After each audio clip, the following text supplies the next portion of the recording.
Sneha steel and furniture centre Salgare. आमच्याकडे steel भांडी, संसार उपयोगी साहित्य, sofa set, furniture, cooler, dining table, आटा चक्की व इतर साहित्यांचे एकमेव ठिकाण एक, व्हरायटी अनेक। आता शुभ मुहूर्ताची सुरुवात सलगरेतील स्नेहा स्टील मधील खरेदीनेच।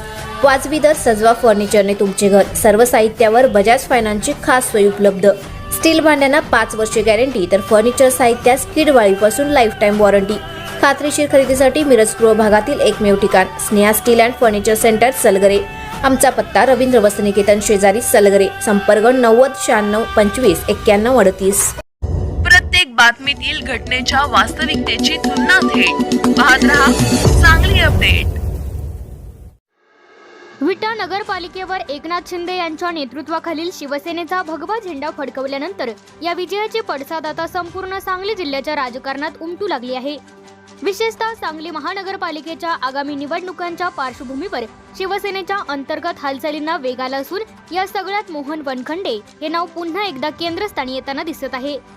संयमी, शांत आणि अत्यंत प्लॅनिंगफुल पद्धतीने राजकारण करणारे मोहन वनखंडे हे अनेकांच्या मते गेम चेंजर ठरले असून त्यांच्या रणनीतीची चर्चा आता उघडपणे रंगू लागली आहे।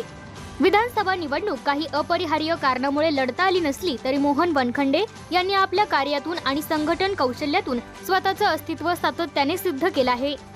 एकनाथ शिंदे यांच्या नेतृत्वातील शिवसेनेला सांगली महानगरपालिकेत स्वतंत्र आणि मजबूत स्थान मिळावं यासाठी त्यांनी मागील काही काळात कोपऱ्यात संघटनात्मक यंत्रणा उभी केली। विशेष म्हणजे हे काम कुठलाही गाजावाजा न करता थेट लोकांशी संपर्क ठेवत केल्याचं पाहायला मिळत आहे। याच नियोजनाचा भाग म्हणून सध्या मोहन वनखंडे यांनी उमेदवारांची प्रभावी फळी उभी केली आहे।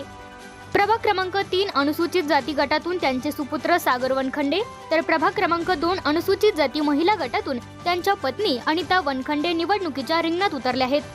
सामाजिक बांधिलकी, विकास कामांचा अनुभव आणि प्रभागातील थेट संपर्क या बळावर ही मायलेकाची जोडी मैदानात उतरली असून शिवसेनेने या माध्यमातून एक वेगळाच निशाणा साधल्याचं बोललं जात आहे।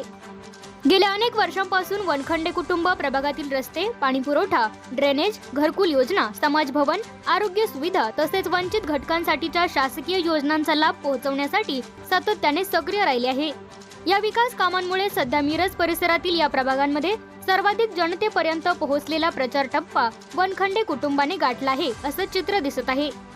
आपलं काम प्रामाणिकपणे करत राहायचं, निकाल जनताच देते ही मोहन वनखंडे यांची शिकवण घेऊन सागर आणि अनिता वनखंडे यांनी निवडणुकीच्या रणांगणात प्रवेश केला आहे। विशेष म्हणजे दीर्घकाळ सर्वसामान्य नागरिकांच्या संपर्कात राहिल्यामुळे विरोधी गटातील उमेदवारांची नावे अद्याप उघडपणे समोर आलेली नाही।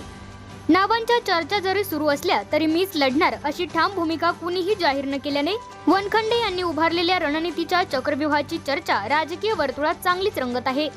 एकंदर पाहता विकास कामांचा ठोस आधार, कुटुंब केंद्रित पण लोकाभिमुख नेतृत्व आणि शांतपणे आखलेली रणनीती यामुळे वनखंडे कुटुंब या निवडणुकीत निर्णायक ठरणार अशी चर्चा आता उघडपणे होत आहे।